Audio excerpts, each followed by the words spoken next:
How's it going, everyone? Today we have got a Suzuki Cappuccino. So yeah, let's get into the interview. What are the specs of the car? From factory, it runs 64 brake horse on the flywheel, but with the modifications that we've done, it's currently running about 108 on the rear tyre.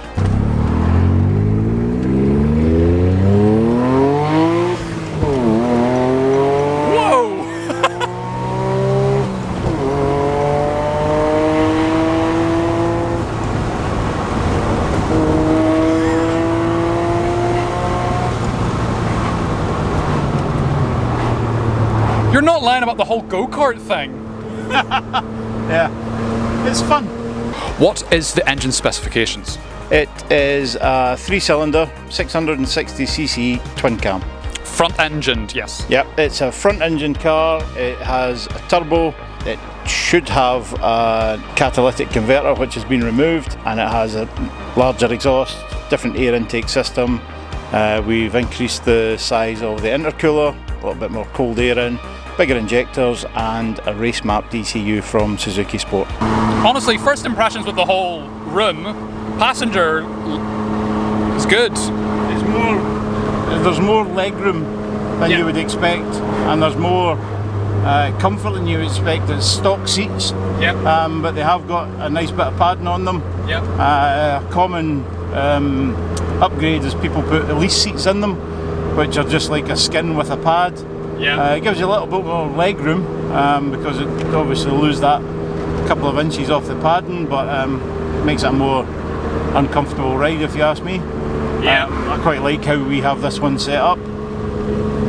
It's my partner's car. I get allowed to have a little fun in it occasionally, but yeah, it's nice the way it is. So what is the wheel setup that you're running? So on the car we have Mark 1 Evo GS1 GSR wheels. We have Suzuki Sport coilovers on the front, stiffen it up. We actually have slightly wider tyres on the front because we were finding it was washing a bit in corners. So they're 195, 175 on the rear. We have strut braces in the front, in the rear, and we have one in the cabin, although the cabin one's more aesthetic than anything else, just to give us a little bit more rigidity in the corners. So.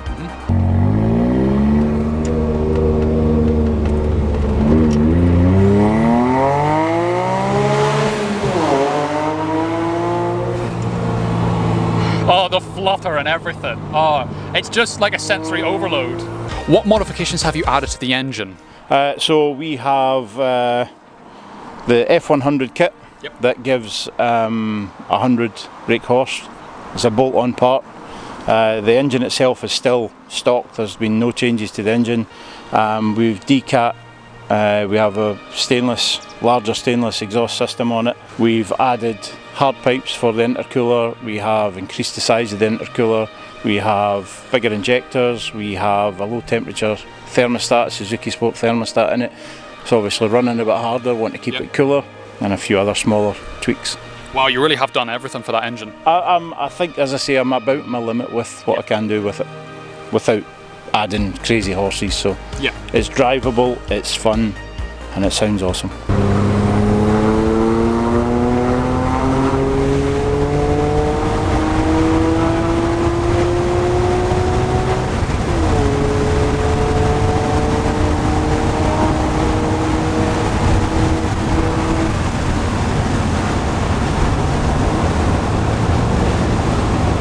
Is it rear-wheel drive? It is rear-wheel drive. It's supposed to be with two average-sized drivers, 50-50 weight balance. And what is the weight of the car? I believe it's 720 kilos wet. And would you know what that is horsepower per tonne? Offhand, not sure, but it puts it in round the ST Focus bracket. Okay. I've given them a fright a few times.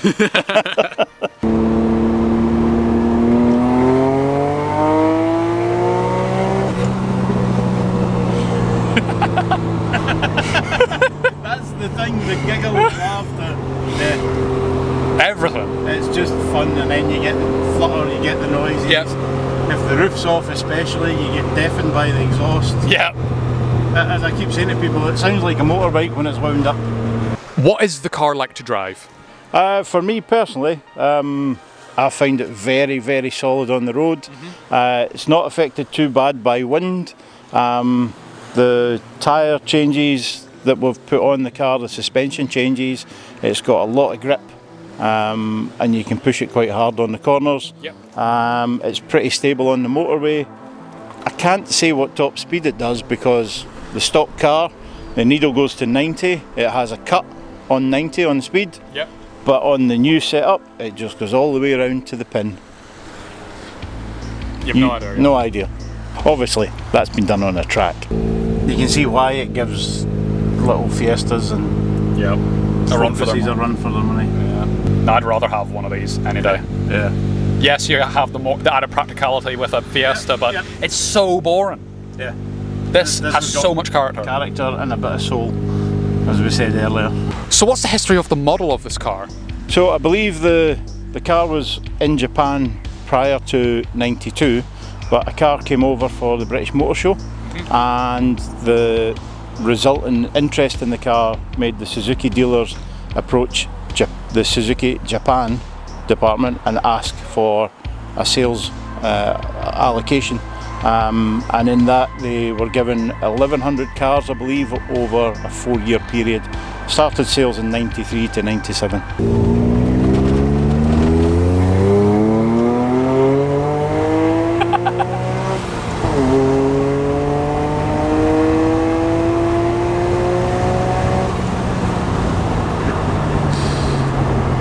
Unreal. Do you need a Suzuki Cappuccino size bed or a Nissan Stagea size bed? Well, with SureSleep you can get everything from a small bed all the way up to a king size bed. So you can get £10 off with our code, the Gearshift Crew, and free assembly and delivery here in Northern Ireland. So what are you waiting for? And what is the history on this car in particular? So this car is originally from, I believe, the Kent area. It was run down there for about 3 years and then somehow ended up in a local dealer to where I live in Scotland. Someone had it for maybe about 16, 17 years. The next owner had it for about 3 or 4 and it sat in a garage and was never driven. He bought it for his wife. We bought this for my partner about 7 years ago now, and it was a bone stock car when we got it. And how many owners does the car have? So we will be guy in London, guy in Falkirk, second guy in Falkirk, then Emma, my partner. Fourth. You're the fourth, yeah.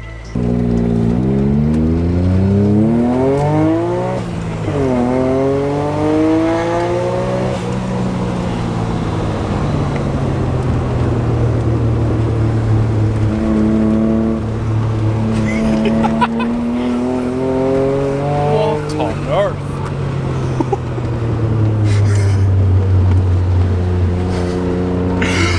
It's so small, a single carriageway is a dual carriageway. Yeah. Hello. Only on a track. Only on a track, yeah. So is this a daily for you? We have a selection of cars at home, and it'd be difficult to drive them all daily. However, it is used. We travel to shows. We're driven here to Northern Ireland for a fantastic show at the docks. My partner takes it to work on nice days. Yep. But as I say, we have a selection of cars, so it's chop and change. She just drives whatever she feels like on that day. Would this be one of the cars you think you'll definitely keep for a good long while? Yeah, definitely. We have a little collection at home, but this one's got pride of place, along with the old blue Manta that you'll maybe see later. Yep. At home we have a Daihatsu Hi-Jet, which is all liveried up as a Panasonic work truck. It was imported. The guy managed to get the importer to cover up the sign writing because I believe the exports must be deliveried. So this one came over covered in gaffer tape, covering up the writing. So it came to us through the club, actually from Graham. Yep. So we've got the Daihatsu Hi-Jet, we have a GR Hilux, we have a Cappuccino, we have a B Series 1977 Opel Manta, I have a 1973 A Series Opel Manta, and unfortunately we have an A-Class Merc. I'm guessing that you don't drive that too much. Once every 3 weeks I take it to Aberdeen and leave it in disgust. And how have you found reliability? To be honest, it's never put a foot wrong yet. In the 7 years that we've had it, we've had no issues. It has sailed through MOTs. It's never had any advisories, but then again, it's well maintained, it's well looked after.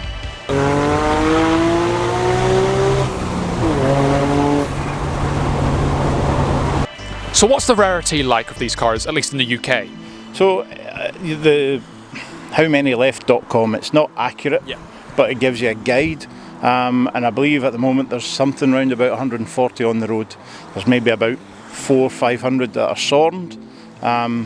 Sadly, because of tin worm, most of them won't go back on the road. But it's nice to see when you catch up with someone that has one.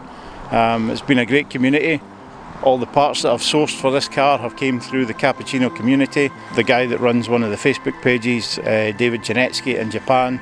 Cheers, Dave. He's been great at sourcing parts through the websites in Japan. One or two of the other guys in the club, Subhan Ali, brilliant guy. He's given me a lot of help and advice. Yeah, it's been a great community to work with, and it's helped me produce a wonderful car. And do you have any future modifications for the car? To be honest, I think I'm at my limit with them. Really? There's not a lot more. We'll have a little look under the bonnet later, but I don't think there's much more I can do for the horsepower that she's pushing out. I could maybe increase it slightly, but then does it take away the drivability? It's fun, it's enjoyable for both me and my partner. I think I'm at my limit with it. Okay. It's just time to enjoy the car.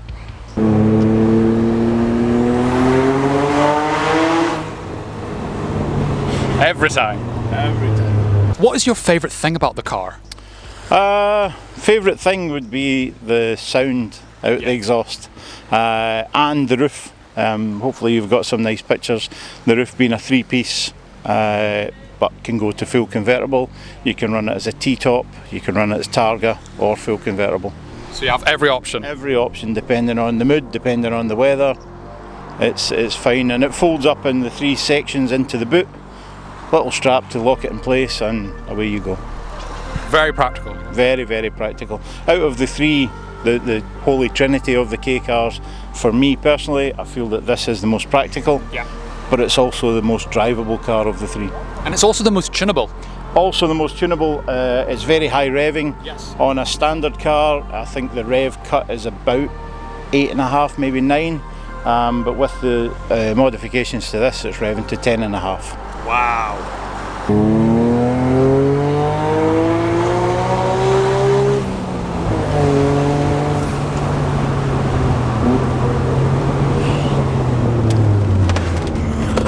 See the front wash there? Yeah? She washes out a little when you give it too much stick. Which is why we run the slightly wider tyre on the front, just to give it a little bit more grip. That's unbelievable. Wow.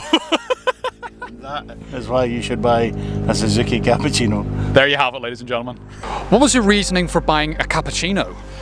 So my partner's friend has had maybe 5 or 6 of them over the years, and when my partner decided she wanted a fun car for weekends and sunny days, we went looking for a Cappuccino. We really struggled to find one. We spoke to a friend about buying one of hers. She still wants to put it back on the road for herself, which is fantastic. We looked at a multitude of other cars. We travelled the length and breadth of Scotland looking at different convertibles. We were in MR2s, we were in TTs, all sorts of things, and she just couldn't settle on something.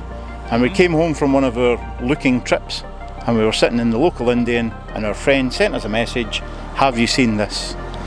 This car was a mile from my house. No way. Yeah, so we went, seen the car, that there and then I phoned the guy. He said, come up in 45 minutes, went up, had a chat with him. I know how difficult they are to source. I didn't even haggle, I just gave him the money he was looking for. We found that it needed sills. We got the last 2 sills, I believe, that Megazip had in stock. They got put on the car, and Otherwise, she's pretty solid, as your photographs hopefully will show under the bonnet.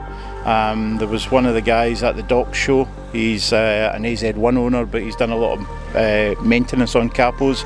He was in under the wheel arches and having a good look, and he can't believe how solid this car is. So yeah, once we realised that we had a really sound base, that's when we just thought, let's go balls out. Yep.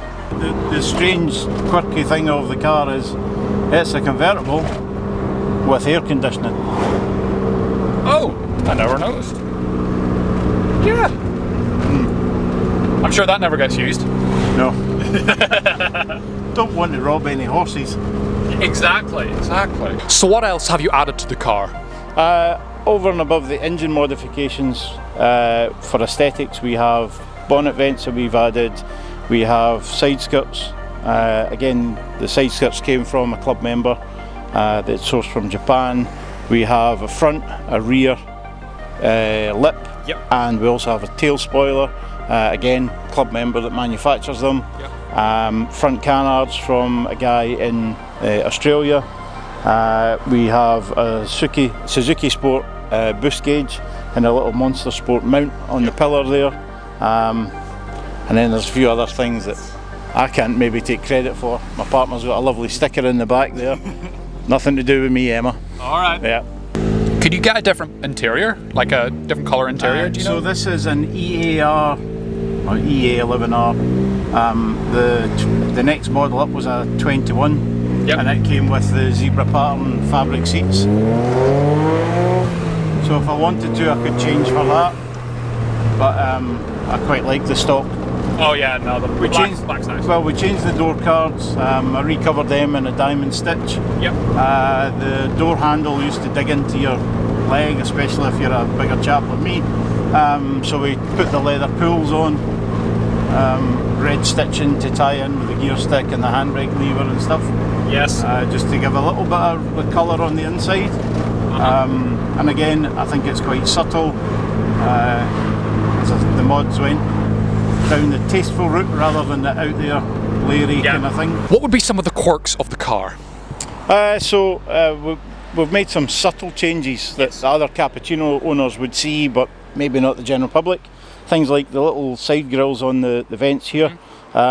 This is just a normal flat plastic with little pepper pot holes.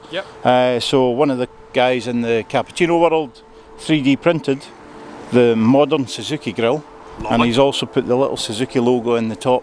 Again, subtle enough that people may not recognise it as a mod, but Cappuccino owners will see it and understand what it is.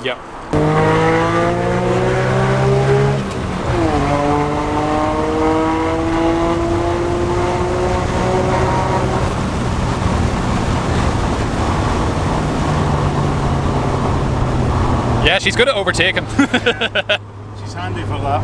Definitely handy for that. Now it's time to rate the car. So, the Cappuccino for Future Classic. Yes, it's a good classic. There's not many of them. You got the K cars, which you had the Honda Beat, you had the AZ1, and then you had the Cappuccino of the era. It's controversial. turbocharged, so I think the Cappuccino is the nicer one of the three. Just from the perspective of you have the front engine, so you have a little bit more practical. I'm not sure about which one's more rare, but I think it's definitely classic. You don't see them any time ever. It's more tunable. But I think that works as a classic thing. It's more fun. So I would say it definitely is a classic. I'm going to say at least a 7. 7, good idea. So that... Is it a good daily is a question now. I mean... Surprisingly, yes. For how tiny it is. You have a pretty good boot. Surprisingly, pretty good boot for the space. size. For the size. Oh yeah, for the size, of course. Yes. But I'm going to say it's really going to hurt from the fact that you don't really have the practicality of much space. But that just comes with the car. I mean, there's nothing you can do about that there. So I'm going to say it's not bad, but it's not great. But probably close to the bottom, maybe a 4. A 4. Yeah, I agree with you on that. Okay, wallet hurts. I mean, it's a very one-of-a-kind car, and getting parts wouldn't be too easy because they're all Japanese imports. We didn't get them over here. I would say it's probably going to be on the more expensive side to replace things, like you say. But it's a Suzuki, and I mean, provided you have one like that, which has no rust issues, I reckon it could be pretty affordable. Maybe it probably will cost you a bit more. Probably somewhere near a 4 or 5, I would say. Okay, so go... Maybe a 6, because I mean, it shouldn't really break. It's a Suzuki. Yeah, we'll go 6. No, is it a fun car? Come on. It's very hard not to smile in it. Yes. You just have that hugely high revving, well, not huge, tiny engine, but really high revving. With the turbo noises makes it great. I'm going to say it's definitely one of those cars where even if you're stuck behind a lorry, you can still have fun. Oh, yeah. You know? And if you're stuck behind a car and you need to overtake, pretty much under no circumstance do you ever have to worry about a car getting the oncoming lane because it's so small you can squeeze between the two. So I'm going to say it's definitely a very fun car. So I think 8. I would say at least an 8. Yeah. At least an 8. It's such a great car. Which brings us to 25 out of 40, which is 62.5%. Which is very, very good. So thank you guys so much for watching. Make sure you like, subscribe, follow our podcast channel, link in the description. And yeah, I'll see you in the next one. Bye-bye. If the roof's off especially, you get deafened by the exhaust. Yeah, but obviously we keep the roof on because of the unwritten rule. You know? Yeah. 2 men convertible, not to be seen. Just a note for everyone at home.